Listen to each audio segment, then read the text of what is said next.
Hello everyone, welcome to mobile bus. আজকে আমি কথা বলবো ভিভোর আপকামিং স্মার্টফোন ভিভো Y36i এই স্মার্টফোনটি নিয়ে। এই স্মার্টফোনটি রিসেন্টলি গ্লোবাল মার্কেটে আসতে যাচ্ছে, আর এই স্মার্টফোনটি দেখতে বেশ চমৎকার এবং ব্যাক প্যানেলটিও অসাধারণ, যেটি দেখতে একেবারেই ভিভো Y17s এর ব্যাক প্যানেল, যেটি কালার এবং ডিজাইনটা অসাধারণ। ব্যাক প্যানেলে ডুয়াল টোনের ক্যামেরা সেটআপ ইউজ করা হয়, যেখানে এলইডি ফ্ল্যাশের সুবিধা থাকছে। এই স্মার্টফোনটির ব্যাক প্যানেলটা যথেষ্ট সুন্দর। ওভারঅল যদি এই স্মার্টফোনটির ডিজাইন এবং বিল কোয়ালিটি নিয়ে কথা বলি, তাহলে এই স্মার্টফোনটির ডিজাইন বিল কোয়ালিটির দিক থেকে চমৎকার থাকছে। এই স্মার্টফোনটির ওয়েট থাকছে 186 গ্রাম এবং থিকনেস 8.1 মিলিমিটার। ফোনটি থাকবে তিনটি কালারে, পার্পেল, গোল্ড এবং ব্ল্যাক কালারে। এই স্মার্টফোনটিতে থাকছে না কোনো ওয়াটার রেজিস্ট্যান্সের সুবিধা বা ডাস্ট রেজিস্ট্যান্সের সুবিধা। তো ওভারঅল ফোনটির বিল কোয়ালিটি এবং ওয়েট থিকনেস বেশ ঠিকঠাকই থাকছে। এরপরে সেই স্মার্টফোনটির ডিসপ্লে সেকশনে ফোনটিতে অফার করা হয়েছে 6.56 ইঞ্চির একটি IPS LCD 90Hz রিফ্রেশ রেটের ডিসপ্লে, যার ডিসপ্লে রেজোলিউশন 720x1612 পিক্সেলের। আর ফোনটিতে পিক ব্রাইটনেস হিসেবে থাকছে 840 নিট, যেটি বেশ ব্রাইটফুল এবং কালারফুল ডিসপ্লে প্রোভাইডে সহায়তা করে।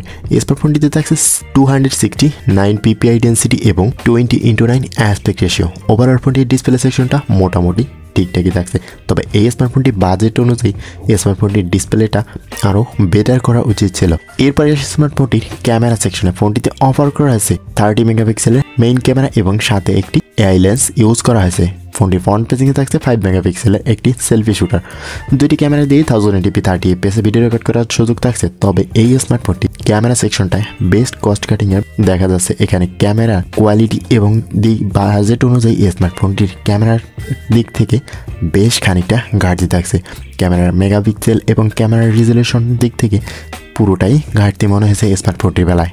এরপরে আসি স্মার্টফোনটি পারফরমেন্স সেকশনে। ফোনটিতে অফার করা হয়েছে মিডিয়াটেক ডাইমেনসিটি 6020 এর একটি 7 ন্যানোমিটার চিপসেট, যার CPU হিসেবে থাকছে 2.2 GHz অক্টা-কোর এবং GPU হিসেবে থাকছে মাইলেজি 57MC2। আর ফোনটি পাওয়া যাবে একটি মাত্র ভেরিয়েন্টে 4GB 128GB। আর ফোনটি রান করবে অক্সিজেন OS 3 এর সাথে অ্যান্ড্রয়েড 13। ওভারঅল পারফরমেন্স সেকশনটা মোটামুটি, বাট এখানে র্যামের দিক থেকে বেশ ঘাটতি থাকছে। 20,000 টাকা বাজেটের একটি স্মার্টফোন এইরকম কনফিগারেশনে এবং এই বাজেটে অন্তত পারফরমেন্স সেকশন এবং ক্যামেরা সেকশনটা বেটার হয় না। এরপর এসে স্মার্টফোনটির পাওয়ার সেকশনে ফোনটিতে অফার করা হয়েছে 5000 mAh এর ব্যাটারি এবং 15 ওয়াটের ফাস্ট চার্জার। এখানে 15 ওয়াটটা একেবারে বেমানান, 33 ওয়াট বা 18 ওয়াট হলেও মোটামুটি চালিয়ে নেওয়ার মতো ছিল, বাট এখানে 15 ওয়াটটা একেবারেই কম মনে হয়। তবে ওভারঅল পাওয়ার সেকশনের ব্যাটারিটা আপনাকে পুরো দিন ব্যাটারি লাইফ সাপোর্ট দেবে, অর্থাৎ পুরো দিন ইউজ করতে পারবে।